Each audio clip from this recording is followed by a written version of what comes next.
Milford High School in Milford, Delaware, is one of the state's many public high schools. Serving students in both Kent and Sussex County, the school, with its marching band, many sports programs, and an active student body, provides students with learning experiences commonly offered by public high schools throughout the state. The students enrolled there reflect the complete racial diversity of the town and its surrounding communities. But 70 years ago, Milford's student body makeup was very different.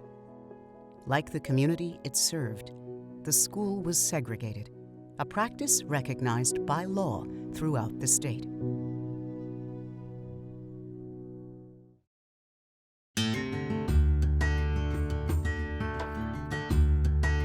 As a border state during the Civil War, many Delawareans sympathized with the Southern cause.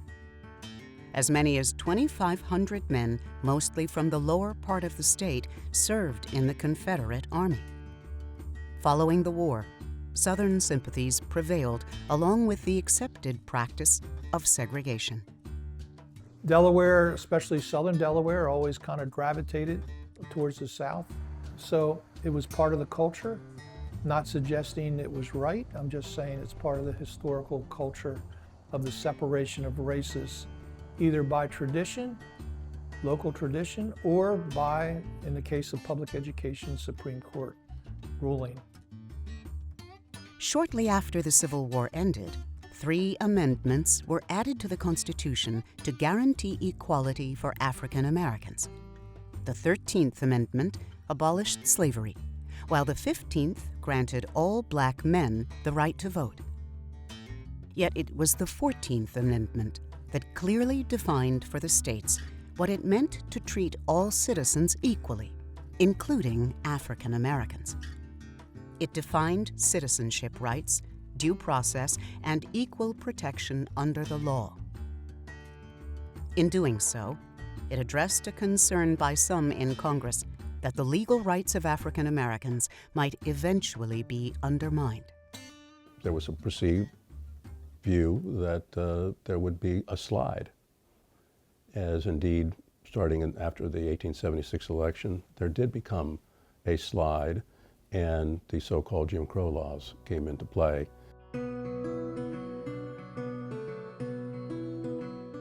First enacted in former Confederate states, Jim Crow laws mandated racial segregation in all public facilities. In 1892, to challenge such legislation in Louisiana, Homer Plessy, a black man, deliberately boarded a whites-only New Orleans streetcar and was promptly arrested. 4 years later, his case had been appealed all the way to the U.S. Supreme Court. In 1896, the U.S. Supreme Court decided a case called Plessy versus Ferguson.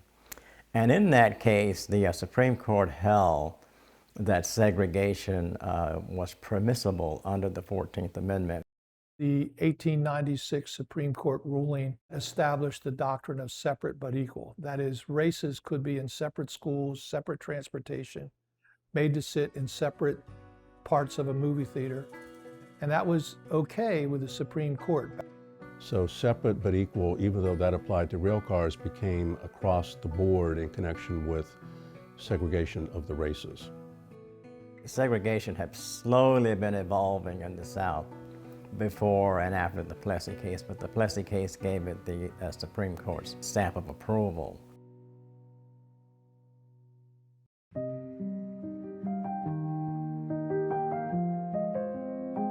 The Plessy decision encouraged the passage of segregation legislation, and Jim Crow laws were eventually enacted in 17 states, including Delaware. When you start talking about segregation, yeah, we knew of it, but it was almost like the norm for us growing up. That's just the way life was back then.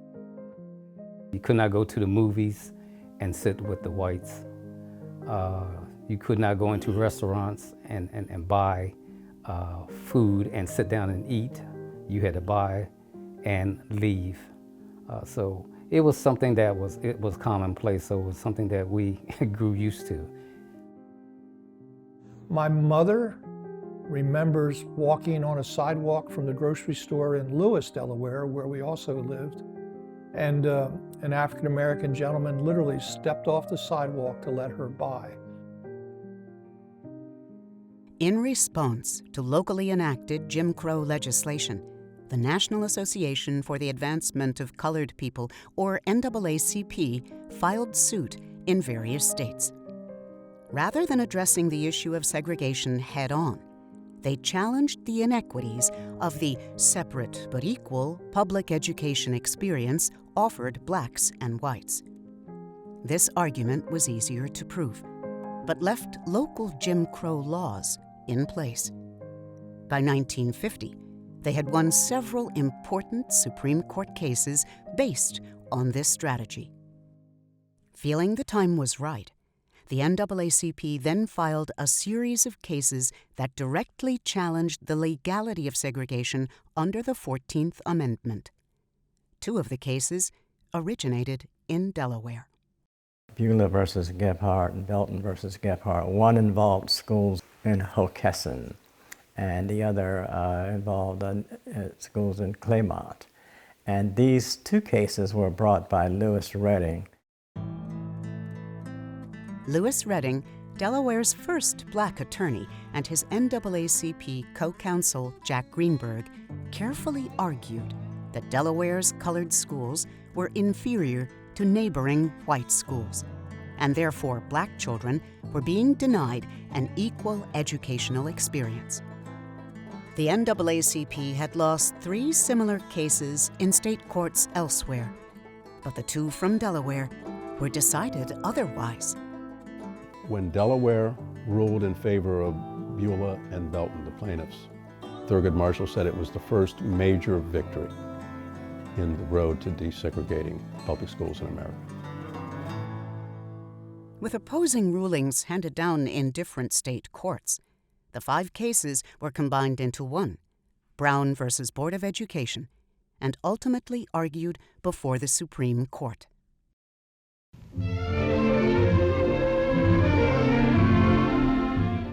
They're all equal in the eyes of their country. They are the youth of America, a young and still growing nation, growing in the steady realization of its ideals of democracy and equality. In May 1954, the U.S. Supreme Court, the highest tribunal in the land, carried this American ideal of public education another step forward.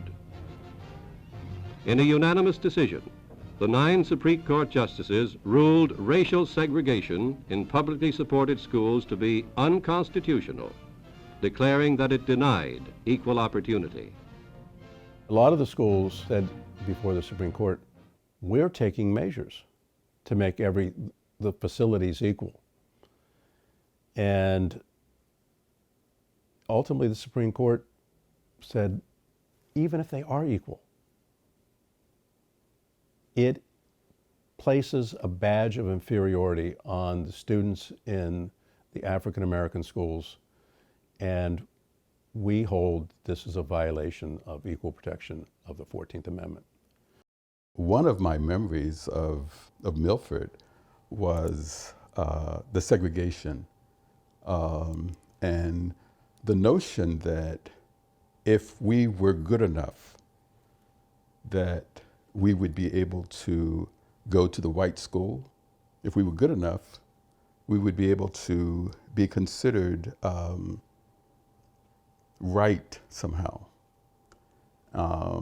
So one of my memories in Milford is to be known, to know that I was not right, that I had to do something different in order to feel or to be right.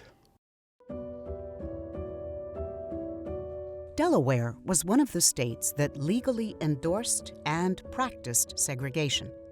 This meant separate but equal education for those living in towns such as Milford. There was a black section, there was a white section. The black children went to a black elementary school, the white children went to a white elementary school. Milford also had an all-white high school, despite its small size. Well, it was a small town. You know, we had My high school class, when I graduated in '56, only had 69 people in it. I think there were 5,000 people in the town, so it was a very small market town in a rural area. Meanwhile, Benjamin Banneker, the one black school, served a dual purpose. Banneker was a unique environment educationally because we went from first grade to ninth grade in that setting. Banneker was in the black district, and until you went to high school, it was 2 grades in a classroom. To finish high school, black students had to travel 20 miles to one of the 2 colored high schools in Lower Delaware, William Henry in Dover or William C. Jason in Georgetown. Blacks had never been allowed to attend Milford High. So it's not surprising that a seemingly sudden Supreme Court ruling impacted the whole country. And here in Milford, we had this school board that decided to follow what the Supreme Court said to do. Several Newcastle County schools had already desegregated, and after the May ruling, Attorney Lewis Redding and others were determined to integrate more schools in Delaware. Redding made a strategic choice in approaching the Milford School Board. The town straddled the state's 2 lower counties, and Milford High School served students in both. To help persuade the board and ensure a smooth transition, Redding knew he had to find the most qualified black students. Learning was never difficult for me, and when I graduated from Banneker, I was the valedictorian of the class. Redding partnered with Reverend Fisher of St. Paul's United Methodist Church to inform black parents of the opportunity now available for the recent Banneker graduates. Mom and Daddy always went to the PTA meetings, the NAACP meetings. One night, Reverend Fisher was having a meeting. When Mom and Daddy came home, they told me that I would be starting the 10th grade at Milford High School. They said, you know how to act, you know how to pray, and you're gonna be fine. I was a 15-year-old sheltered kid. We trusted our parents to guide us. So I thought nothing about it. Despite having serious concerns, but assured of black parental support, the Milford School Board moved forward with their plan. They decided, in the light of the Brown ruling, to take those 11 students who had just graduated from the all-black school, Benjamin Banneker in Milford, and put them in the 10th grade. They didn't really formalize that until August, and remember, the clock is ticking, so the community doesn't really know that much about all this.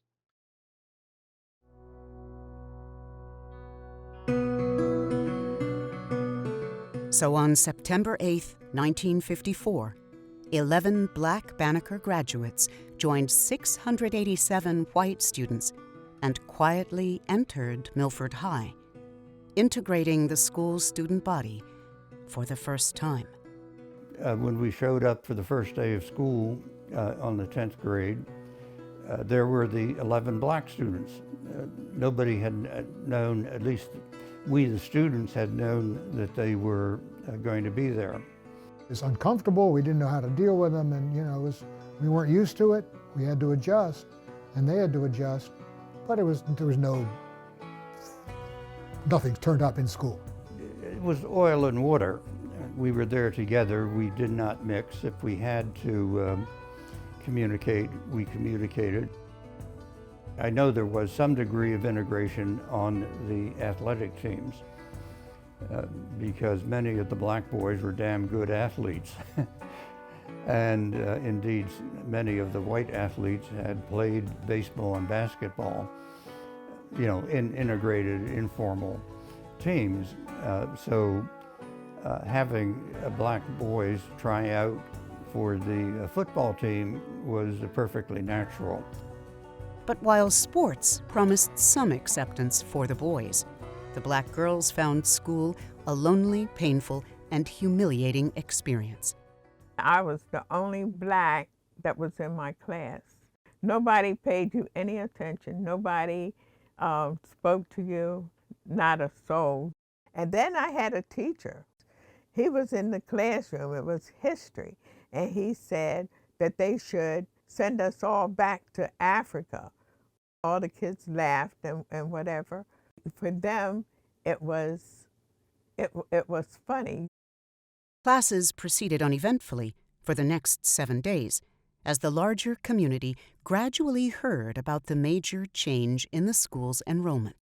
Children were coming home and saying, "Hey, Dad, there's in the language of the times, there's a colored kid in my math class. There's a colored kid on the football team. There's a colored kid in my gym class." And by and large, that's how most of the community found out about this momentous change. Rumors spread around the school, which only heightened tensions. Just what started this whole thing, fellas? I don't know of any particular incidents that really started the thing off. I know the student council was going to have a dance, and then some rumors got around about one of the colored boys making a date with one of the girls out at school, which wasn't true, and that got around. It was just all rumors, I believe. Having permitted the integration of... With rumors spreading and no advance notice about the new school policy, the white community reacted strongly. After only 8 days of classes, they presented the board with a petition signed by over 1,000 residents opposing integration during a heated public meeting at the school. Authorities shall immediately remove said colored children from attendance at classes at said white schools. Fearing violence, the board immediately closed the school until further notice, attracting news coverage from around the country. What do you fellas think about all the fuss they're kicking up down here over the school situation? Well, I think it's a lot of nonsense, and they should stop and let us get back to school. And back to the football team? Yeah, back to the football team. Then, young lady, what do you think about Milford High School's troubles? Well, I don't think it is actually the children's fault. I think it's more the parents, because it seems as if it's the parents that want us to go out there. The problem was generated not within the school. It was generated by people outside the school. Nobody really worked with the two schools to inform both blacks and whites exactly what was going to happen and how. If they had done that, they could have worked it out, even in 1954, I think. But it was so much ignorance. For the remainder of the week, Milford High remained closed. The school board appealed to the state for help, and the governor received numerous letters reflecting both sides of the issue. By Friday, the school board had resigned, and the governor ordered the school to reopen the following Monday. The Milford story was now national news and attracted an outsider, Bryant Bowles. Probably one of the most despicable characters in Delaware history showed up at the peak of the fermentation of all these emotions. He had already been arrested several times for writing bad checks, so he had a bad track record. But along the way, he started the National Association for the Advancement of White People, the NAAWP, as opposed to the historic NAACP. This meeting is being sponsored by the National Association for Advancement of White People. That Sunday, Bowles held an outdoor rally to establish a Delaware chapter in nearby Harrington that drew 3,000 people. His deal was, hey, the black people have the NAACP, and now that I'm here with the NAAWP, you have a spokesman for your cause, your interest. I can do it, and as the peach basket goes around, please make a contribution. The median income in Milford in that time was about $3,000 a year, and people were throwing $10, $20, and $50 bills in that peach basket. So Bryant, he was a racist, there's no question about that, but he was also an opportunist. Let us keep our children home from school for 9 months. Good long time in it. Ernest Macklin, one of the new chapter leaders, then urged the crowd to boycott the school's reopening.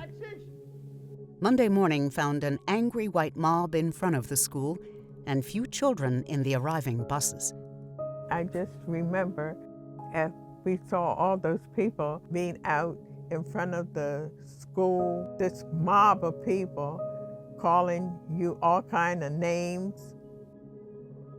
When they brought us up to the school, they took us to a side door and they told us to hurry inside. It wasn't a happy time because I don't know what they would have done to us if they had gotten to us. Along with the crowd protest, pro-segregation parents followed Macklin's directive, keeping their children home from Milford and other Sussex schools. I rode the Lincoln bus.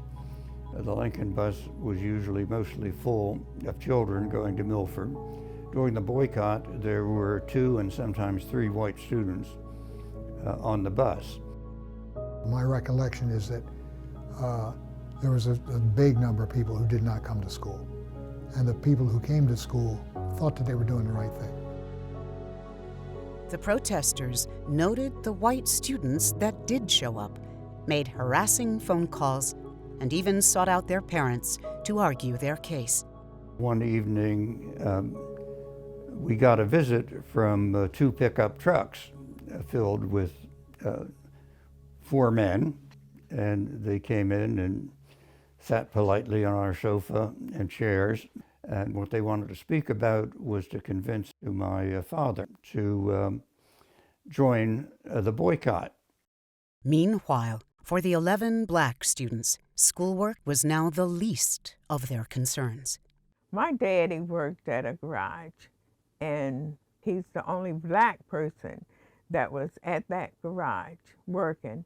And I know that they knew that Daddy's daughter was one of the students trying to integrate Milford School.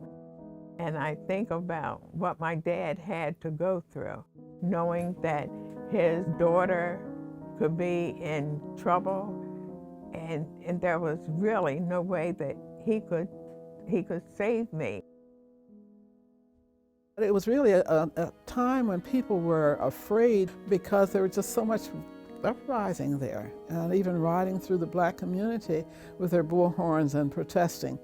And I remember a lot of the black men in the community actually got together and decided that if indeed the whites started to antagonize the Milford blacks, they were going to use their guns on them.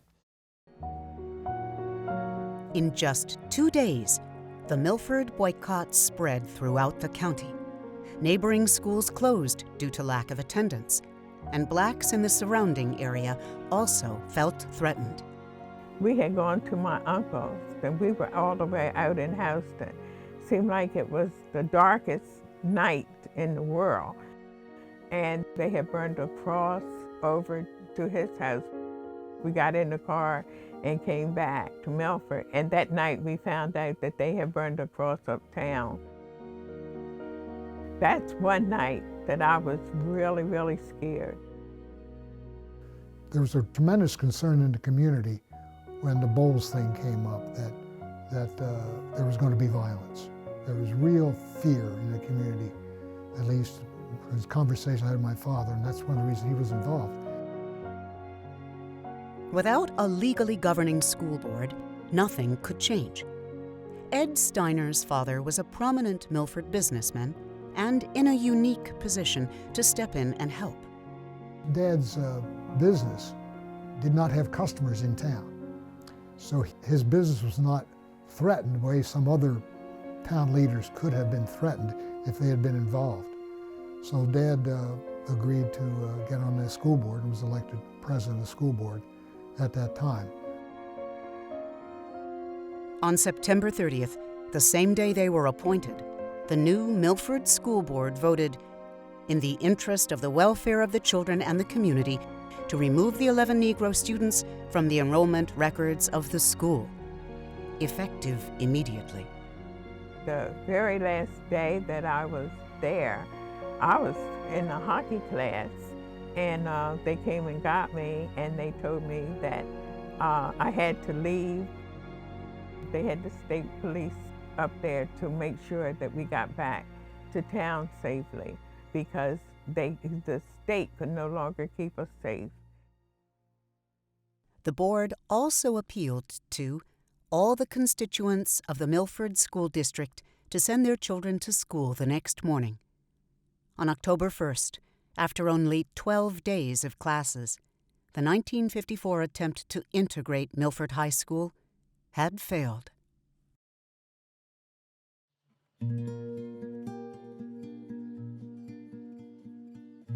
With Milford High once again all white, students there settled into a daily routine. But for the 11 black students, they now needed a school. My brothers and sisters would get up in the morning and they would get ready to go to school, and I'm home all day. That didn't set too well with me, but I had to wait until the state made a decision on where they were going to send me, because they had to educate me.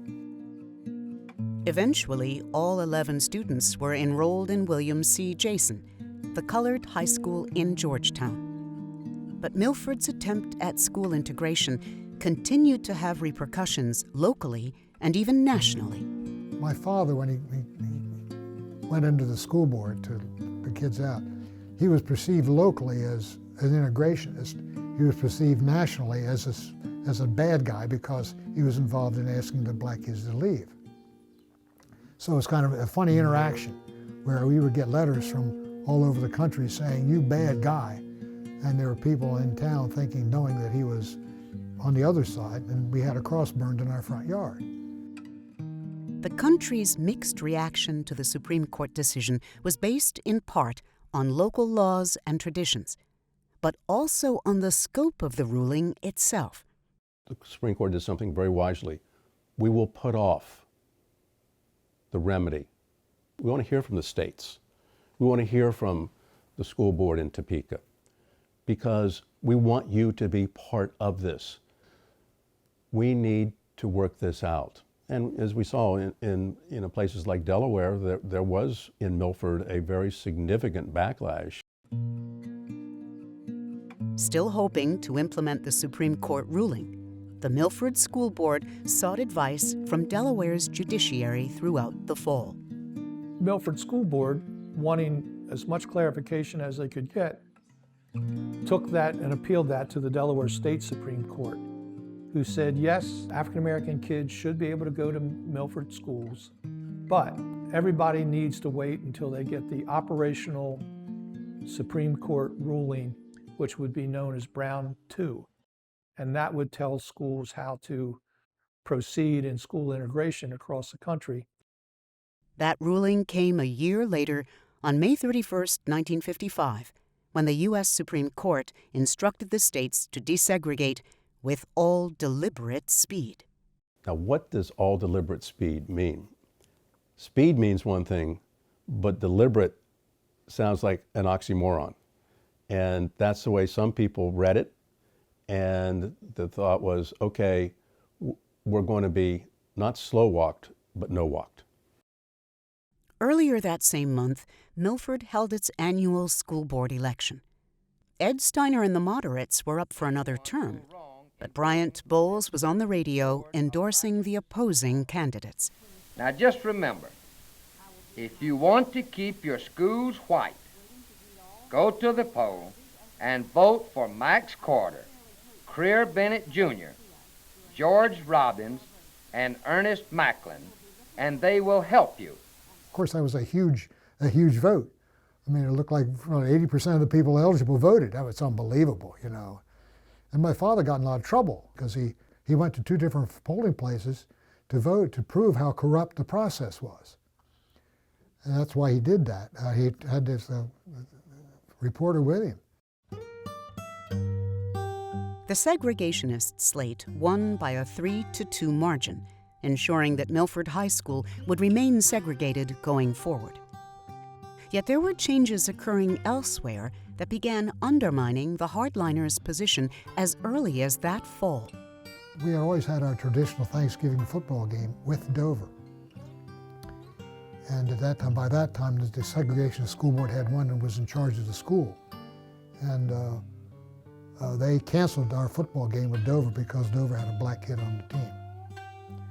And that generated considerable concern in the school by a wide number of kids. There are a lot of us, both guys who did not go to school during the boycott and people who did, who wanted to play the football game. They didn't want to get involved in this foolishness. So we petitioned the school board and to try to get it, but they refused to give in to us. I don't think in the minds of many who were opposed to integration that they said, Eureka, I'm wrong, and yes, we should follow the law. It just kind of wore them down. But for the next 7 years, attending Milford High was not an option for Milford's black students. I had always anticipated going to Milford High because that was what we had been conditioned to believe would be optimal for us. But once I realized that Edna was not able to go there, that there was a hostility there, I decided I did not want to be in a hostile place. And I'm glad I did. I would not have been able to survive at Milford High, I don't believe. Finally, in early 1961, with Kennedy now in office, whatever reservations the board had about integrating the school were dispelled after an enlightening trip to the Department of Justice in Washington. They rode to Washington, met with an education specialist in that Department of Justice, and to their shock, it was a lawyer who was a woman and who had graduated from Harvard. And she said, fellas, here's the deal. You can resist and not follow the order and not follow the Supreme Court, but you will miss out on getting hundreds of thousands of dollars for your school district from federal funds. That was pretty much the end of the meeting. The story, as it was told to me by, I think, a reliable source, said they got back in their car and they were kind of stunned and really didn't say much until they crossed over the Bay Bridge at Annapolis, and then they started talking.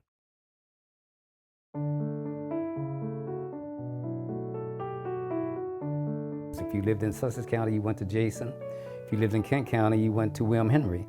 So it was a part of our being that, you know, that was what we were going to do. However, these two colored high schools were each 20 miles from Milford. My uncle, Hayes Fountain, had the bus route to William Henry High School, and a lot of the kids would form up right out there in front of my house in my neighborhood and catch that bus at 6:30 or 7 o'clock in the morning.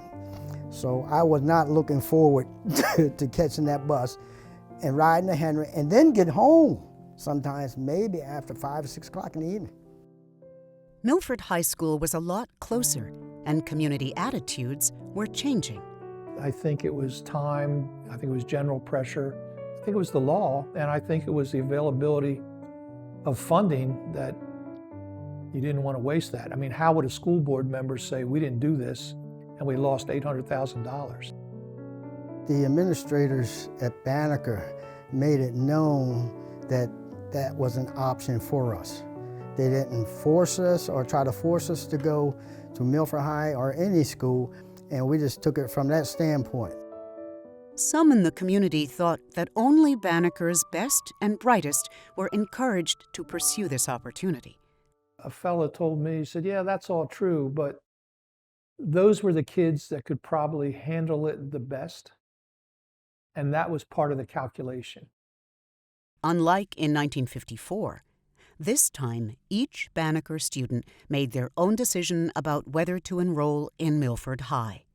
The reason why I think I really went to Milford High was due to peer pressure. Simply because the 6, 7, actually more than that of us have grown up from grade 1. And now we have graduated from Banneker in the 9th grade. We all played sports, so we had that kind of camaraderie. So I felt like if they're gonna go, I'm gonna go. The one disadvantage was that we left a lot of our friends who we had gone to school with from 1st grade to 9th grade, who went to William Henry or they went to William C. Jason. They took the route that was traditional for us at that particular time. So we didn't know that we were going to be trailblazers. We just decided that let's do that because we don't want to get up there early in the morning. So for the 6 male students, choosing Milford High meant no early morning bus rides and a shorter school day.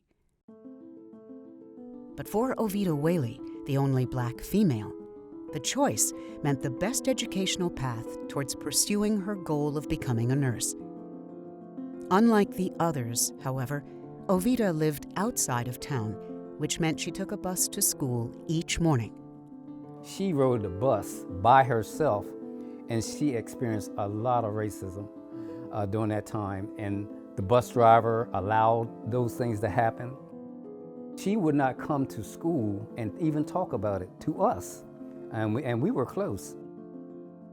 I don't know how she did it, but she did do it. To me, she was the heroine of the group for having the courage to stand up to that in her own way.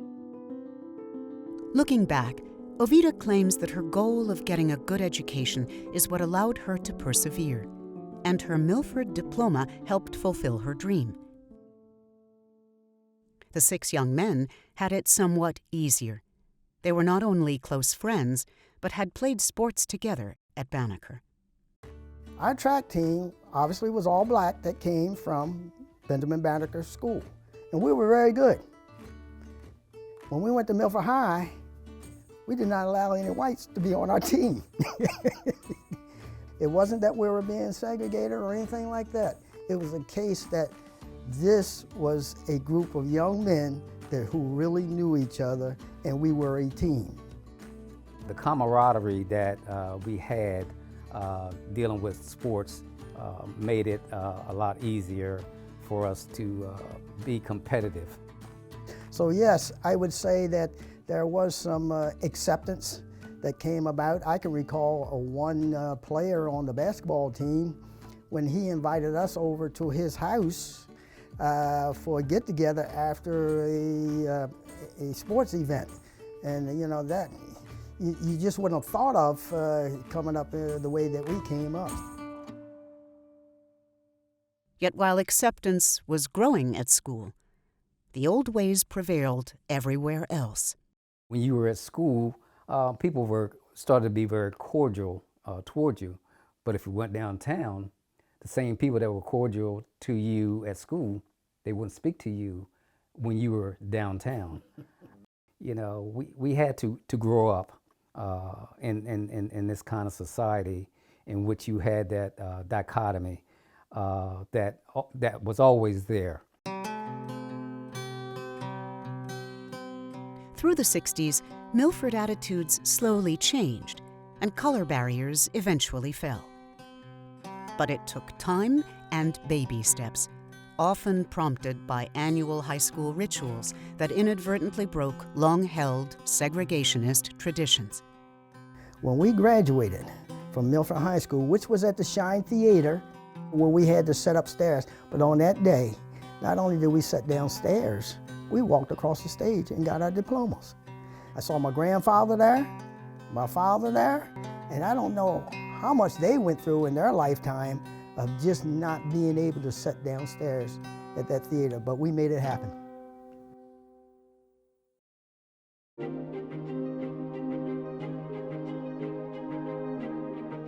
"70 years ago, the Supreme Court knew the Brown versus Board of Education ruling was a momentous decision. They knew it demanded a dramatic change in public education and would challenge the personal values of many Americans. They also knew it would take time to be fully realized. The instincts of the Supreme Court, in hindsight, appear to have been correct. Let's be unanimous. Let's make it a clear and direct, easily understandable ruling. And let's not force it down people's throat immediately. Did it take far too long for many? Sure it did, without a doubt.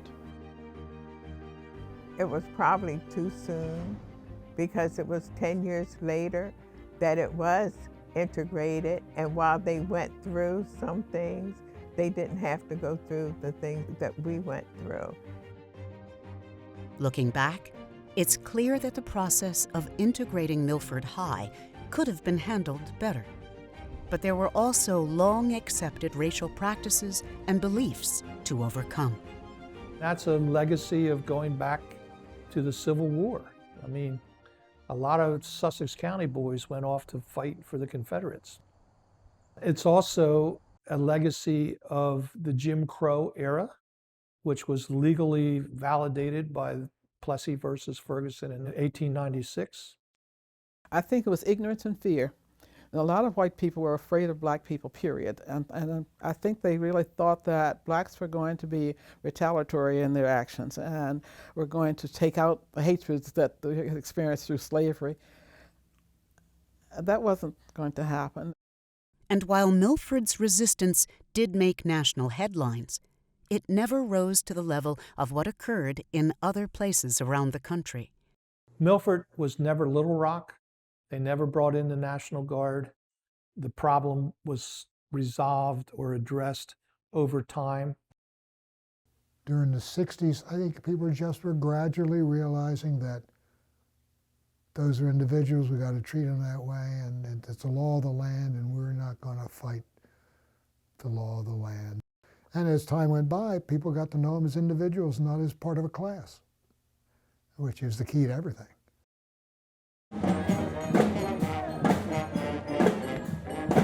Now, 70 years after Brown versus Board of Education, Milford High offers all its students the same educational opportunities.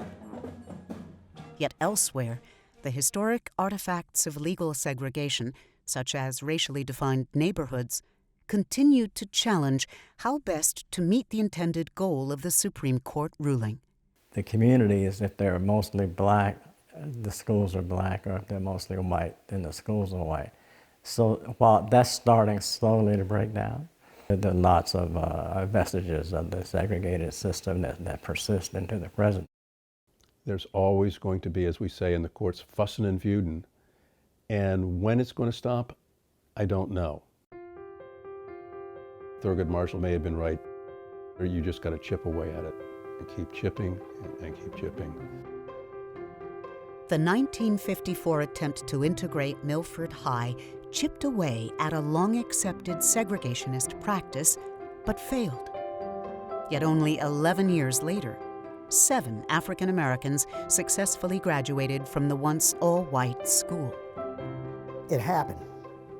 And because it happened, I think that it opened up different doors for us. We all went on to various professions. A pastor to come out of the group, a couple school teachers, a couple military officers. So it was an opportunity. Integrating Milford High also chipped away at a long-held assumption within the black community. Some of the students that came behind us that also went to Milford High said that we were the ones that influenced their thinking, instead of going the traditional way of William Henry or William C. Jason. I interviewed Mr. Hayes Fountain, who was a major player in Milford's African American community. And he had children in school that, made the switch to integration. I said, okay, now that you were integrated, what did it mean to you? And his answer was so succinct and clear. He said it meant we had a chance. And that's what I think is the big lesson that came out of 1954 Public education is to give all kids a chance for success in their life.